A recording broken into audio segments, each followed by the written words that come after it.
Griffith, McCarthy, McLeod-Avery, Hashi, and Chase, and various other experiments, they proved that DNA is the genetic material. But we also know that there are certain viruses that have RNA as the genetic material. So now let us study what are the various characteristics of DNA that makes it a suitable biochemical compound to be a genetic material. Whether it is RNA or DNA, there are certain features that the genetic material should have. Number one, it should be a stable compound. It should be a stable compound. Number two, it should be able to form its replica. It should be able to form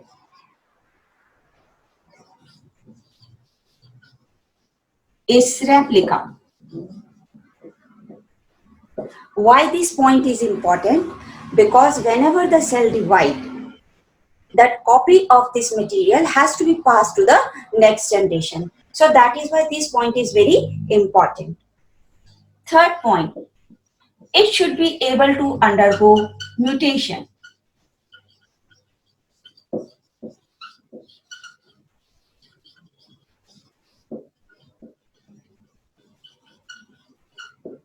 Why this is necessary?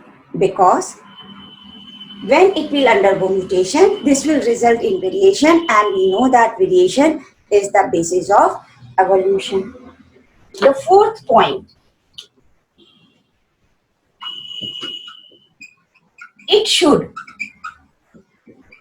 be inherited in the form of Mendelian traits.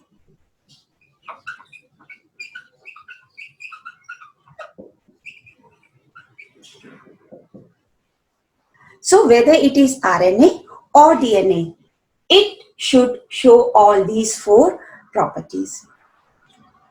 So now let us check whether it is DNA or RNA which is or exhibiting these four properties.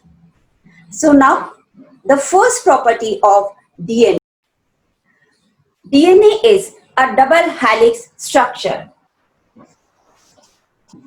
We have seen in our previous video that DNA is a double helix structure and RNA is a single stranded structure. So this makes it more stable. And being single stranded, RNA is less stable. Our second point. So this condition is better fulfilled by DNA. The second condition, DNA is having deoxyribose sugar. It is deoxyribose sugar in DNA. On the other hand, in RNA, it is having ribose sugar. So now what is the difference between these points, deoxyribose sugar and the ribose sugar? We notice that here it is hydroxyl group. This hydroxyl group makes RNA more reactive as compared to DNA. So as a result, again, DNA is more stable. Third point, DNA is having thymine and RNA is having uracil. The structure of the thymine is such that it makes DNA further more stable as compared to uracil in RNA. Fourth point, RNA is catalyst. We know that there are certain enzymes which are RNA. Otherwise, we know that all the enzymes are proteins, but there are certain enzymes which are RNA. So there are certain RNA which are catalyst. So that is why they are more reactive and unstable. Catalysts make it more reactive. And again, because of this, DNA is more stable. Our next point, because of this catalytic nature of this is frequently undergo mutation and they are stable compound.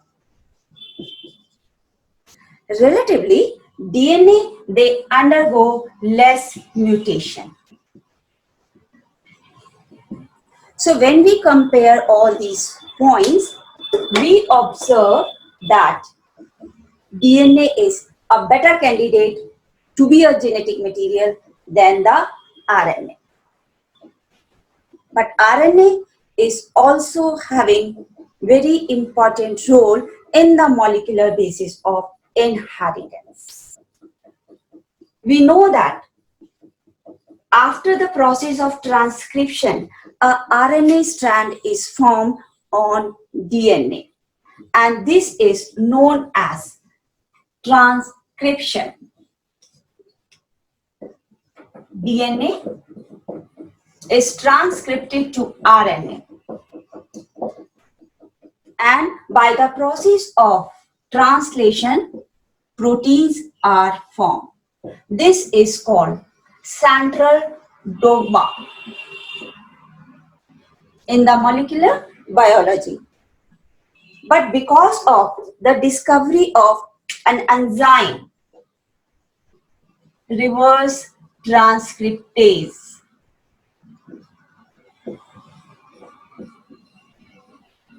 now we know that DNA can also be formed from the existing strand of RNA.